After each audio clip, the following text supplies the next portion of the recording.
Merci, Monsieur le ministre. La parole est à Monsieur Jean-Philippe Nilor. Monsieur le ministre de l'Éducation nationale, Audrey, martiniquaise de 25 ans, enseignante vacataire, vient d'obtenir son CAPES. Elle est par ailleurs responsable d'un grand ballet regroupant une centaine d'enfants à qui elle dispense bénévolement des cours de soutien scolaire. Pourtant, elle a reçu l'injonction de quitter son académie d'origine pour rejoindre Versailles à la rentrée prochaine, et certainement pas pour y mener une vie de château. C'est malheureusement ce que vivent chaque année nos lauréats des concours. Pour eux, la quête d'une titularisation se transforme en déracinement, sanction au plan financier, familial et humain.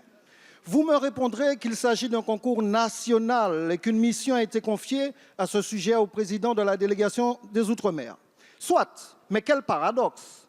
D'un côté, nos territoires subissent des suppressions de postes drastiques, aggravant les difficultés de nos élèves et imposant l'exil à nos lauréats. Et de l'autre côté, nos académies accueillent chaque année bon nombre d'enseignants non originaires. L'adoption de dispositions dérogatoires et expérimentales s'avère indispensable à terme. Renforcement des intérêts matériels et moraux, priorité au recrutement régional, etc. Au-delà de ces tragédies individuelles, l'insularité, l'éloignement, le chômage endémique, le vieillissement démographique et surtout la perte sèche de 4 500 habitants par an, rien que pour la Martinique, doivent être prises en compte. Outre les suppressions de postes et les liquidations des contrats aidés, nous n'en pouvons plus de voir notre pays se vider de leurs forces vives par vagues successives.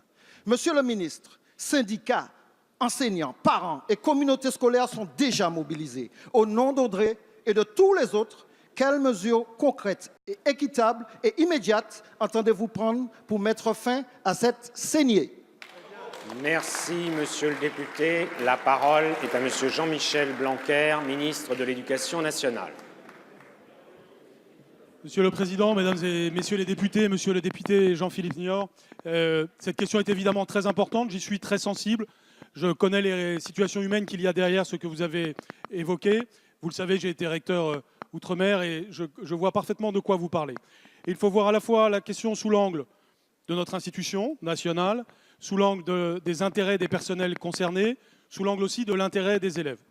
En premier lieu, je tiens à souligner qu'il y a une attention particulière au territoire d'Outre-mer pour la préparation de rentrée, parce que vous avez souligné les problèmes démographiques, et vous avez bien raison, ils sont bien réels. En revanche, nous n'avons pas vraiment fait de diminution de postes, puisque la Martinique va avoir le taux d'encadrement le plus favorable de France à la rentrée prochaine. Il y a donc réellement une attention particulière.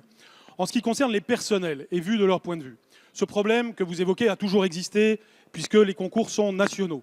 Et ce que nous faisons, c'est, vous le savez, de considérer les centres d'intérêt matériel et moraux des personnels, de façon à ce qu'ils aient une bonification dans les affectations.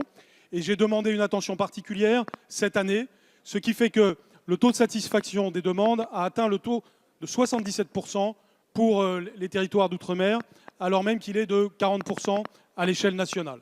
Il y a donc une attention particulière. Ceci étant, on doit continuer à être sensible à cette question, tout en respectant les grands principes de fonctionnement du service public. C'est pourquoi le parlementaire Olivier Servat va être chargé d'une mission sur ces questions, de façon à regarder comment nous pouvons progresser, non seulement dans l'intérêt des personnels, mais aussi dans l'intérêt des élèves, parce que cela peut coïncider. Si nous avons des personnels qui sont dans le bien-être, évidemment, c'est aussi dans l'intérêt des élèves. J'y serai donc très attentif.